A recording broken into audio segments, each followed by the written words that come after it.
I'm Derek Rain, colleague is Sarah Gretton. We're from the Centre for Interdisciplinary Science, which Sarah now directs. We're going to tell you about a research project we did with one of our students, Patrick Conboy, as part of his third year project, to look at the way our students perceive graduate skills, and in particular the way some of our graduates perceive their graduate skills. Very brief background about the Centre and its Natural Sciences programme. The Centre is the part of the university that runs the university's Natural Sciences course. Natural Sciences consists of a set of core modules which are exclusive to natural science students. They're not our students sitting in on other students. So this means that we have the opportunity to define our curriculum, and in particular to make sure that our skills programme is embedded in the curriculum for our students. The core modules are interdisciplinary. That's not the main point here. The main point here is that they're delivered by research-based learning, problem-based learning. So it's not lectures, it's not people like me standing up and spouting, but it's delivered by students carrying out research, and therefore it's explicitly designed to embed professional skills into these modules. Just a quick look at the learning cycle, which you can't read the details of, but you can at least see it's a cycle. And what you can see out here is that there is a deliverable. That's what the students produce as a result of the artefact that is generated by the 5-week-long modules. And into that deliverable there goes the appropriate skills support for whatever's needed. So if it's a presentation that they're delivering, there will be the presentation skills delivered prior to that presentation. What we try and do is make those deliverables, those endpoints of each of the modules authentic. So we try and use authentic assessment.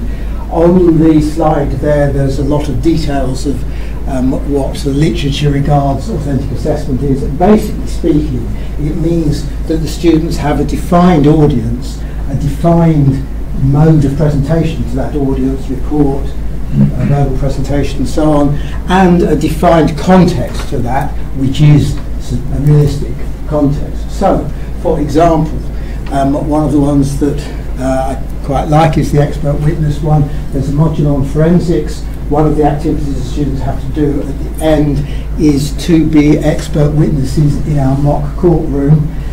Some of them take authenticity to the point where they actually turn up in their suits with collar and tie. They've actually taken the idea on board that this is an authentic activity, and they become authentically nervous about the actual presentation, which is good because it's nervous in a safe context. Various other things. There's a museum podcast, there's a video, there's a journal that the students write and edit down there, electronic journal, where they get ideas about how science is generated, how peer review actually works by doing it. So all of these skills are embedded in the programme. I can't resist telling you a quote from our external examiner last week, where he said, "I think your students probably get more experience in a different variety of assessments than anywhere else in the country." So these are the explicit skills, and we have skills modules to support these. Those skills modules run alongside the science core modules in a sort of just-in-time delivery mode, but they only cover a subset of skills. We don't actually explicitly have a course on critical thinking or a seminar on leadership.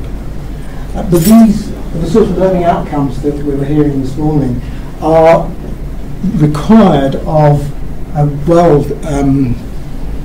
well-educated graduate.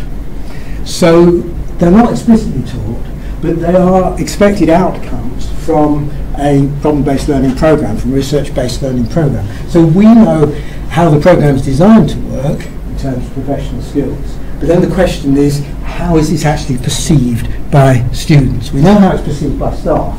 The project is to see how it's perceived by students. So do they see a progression of skills? Can they actually articulate these skills? can they even use these skills outside the classroom? And so we had questionnaire with current students. We had a set of interviews with recent graduates carried out by Patrick, and Sarah is going to tell you what the outcome was. Okay, so I mentioned, this research is carried out as a final year research project. The questionnaire was undertaken by about 60% of our cohort, so that was across the 4 years of our programme. And the idea of that was to identify some key issues and trends. And then Patrick went on to interview some of our alumni. And so actually to try and, I suppose, gain some sort of perspective from someone who's actually taken these skills and used them in the world of work or further study. So if I talk through the questionnaire first of all, we actually have what we refer to as our sister programme, McMaster University in Canada. McMaster have a very similar programme to us, and they use problem or research-based learning, and they have interdisciplinary science core curriculum. And so they'd actually developed this questionnaire, which Patrick adapted slightly to the context here. But initially, and I'm not going to talk you through all of the questionnaire, but just to pull out a few key highlights. But one of the things they asked was about these different skills and competencies. How important do you think it is to acquire these skills, and how confident are you that the degree is contributing them? So say you can see a range of things there, research skills, and also things like laboratory and field skills. So interestingly, all the students seem to think, if we look at the actual raw data, all of the skills had at least half the students saying that they were at least somewhat important, so it was a Likert scale. But yeah, they agreed that they were important. But the skills that really came out as being particularly important to this cohort of students was independent learning, research skills, and problem solving. And closely behind those were effective communication and critical thinking. So that's what they think is important and that they should be getting from their degree programme. But interestingly, how confident they are the degrees also delivering these. And actually what was really interesting is that they have quite similar levels of confidence as they do to the importance. And so it's slightly lower, but nothing statistically different. So they, again, these were the ones that were rated that they thought the degree was delivering as well. So quite a nice match there initially, but things become a bit more complicated to go on. So for some of these skills, we actually slightly more in-depth set of questions, and we asked really where did they see actually a change in themselves. So they might think that the degree is attempting to deliver these, but actually do they feel that that's actually affecting their confidence and their competence. And so it's questions here on confidence and competence for these specific proficiencies, and also their subject knowledge as well. Now I'm not going to talk about the data from the subject knowledge, feel free to come and grab me. That's quite complicated and I don't have time for this, it's not quite relevant for what we're talking about today, but I'm happy to talk about that over coffee. But quickly, yes, they did generally see an increase in confidence. What's interesting here is that we see not complete increase in competence. Some students felt that their skills stayed the same, but generally there was an increase. But that's both, interestingly, on the explicitly taught presentation skills where they have a session, but they also recognise that they'd increased their confidence in skills such as engaging with other students. Okay, so things that we don't explicitly teach them how to do, but are part of this, I suppose, embedded within the curriculum of problem-based learning.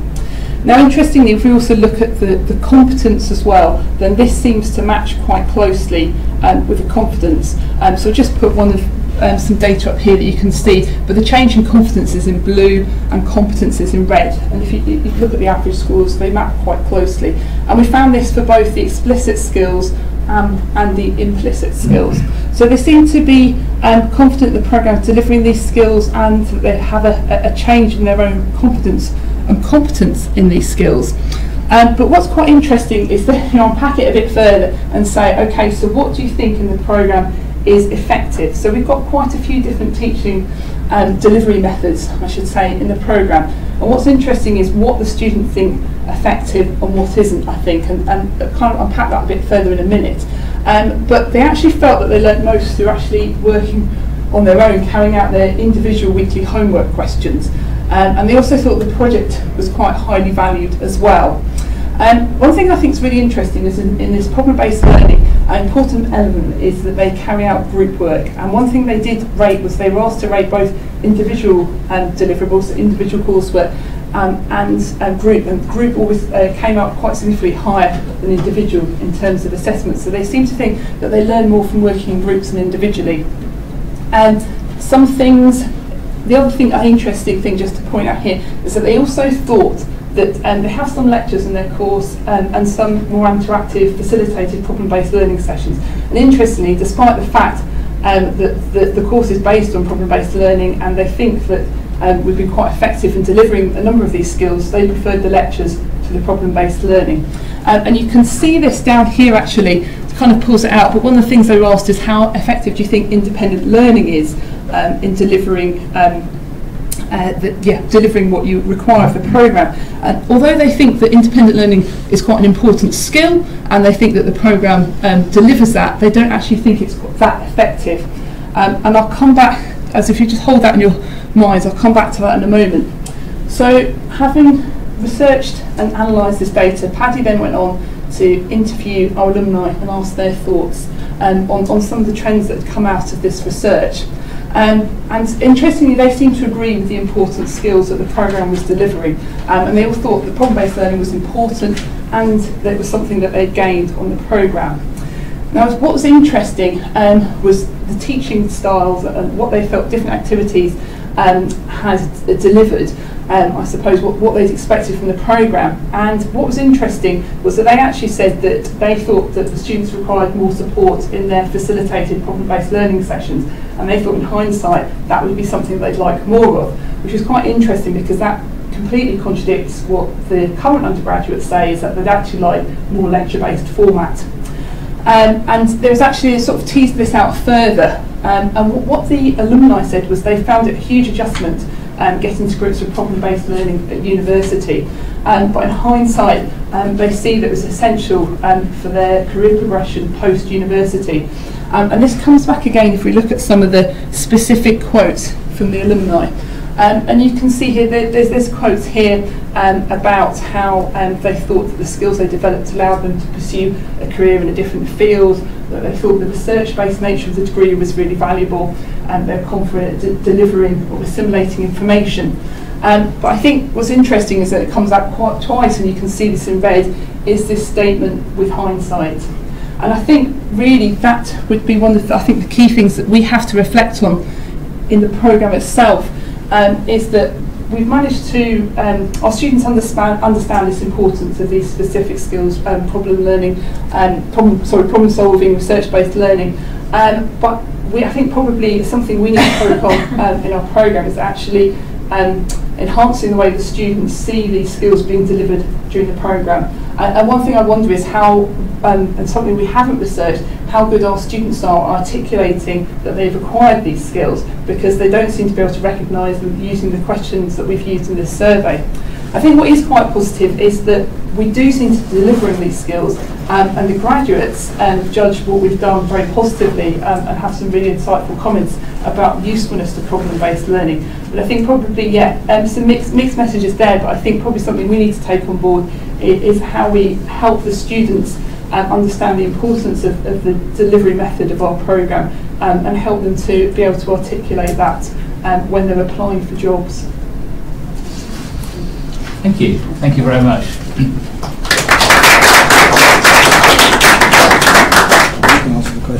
Okay, yes, you've got time for a couple of questions after that whistle-stop tour. Are there any questions for Sarah and Derek? It might not be a quick question to answer, but I'm interested I'm interested in how you, so I'm assuming with this, obviously you're marking progression to an outcome, obviously, as well as the outcome as well, which is something that was picked up in conversations with that earlier. Just interested in some of the ways that that's not, as an institution, it's not something we've got much experience of. I'm just interested in perhaps some of the ways in which you've managed to do that. Within the module specifically, we depend earlier on in the first year, we do give them quite a lot of support in their group work and things like that, and they have reflective practice with their tutors. Interestingly, reflective practice was one of the things they thought was really effective. So I don't know if that's because we're not doing it right or because they don't recognise it. But yeah, I could go through a bit more detail with you for some points. Yeah. I was wondering about, so it seems that the current students don't think that these employability skills are useful, how would you address that so to make them understand it at the time? Because that does seem to be a problem that's come up throughout the day. That's interesting. Yeah, I mean, one thing that I think has been helpful in the past, we did have a career symposium which the students organised a couple of years ago, and we did get alumni from the programme to come and speak to the students, and I think that's had a huge impact in terms of their aspirations and being able to articulate the skills, and we're hoping that we'll be able to run it again next year.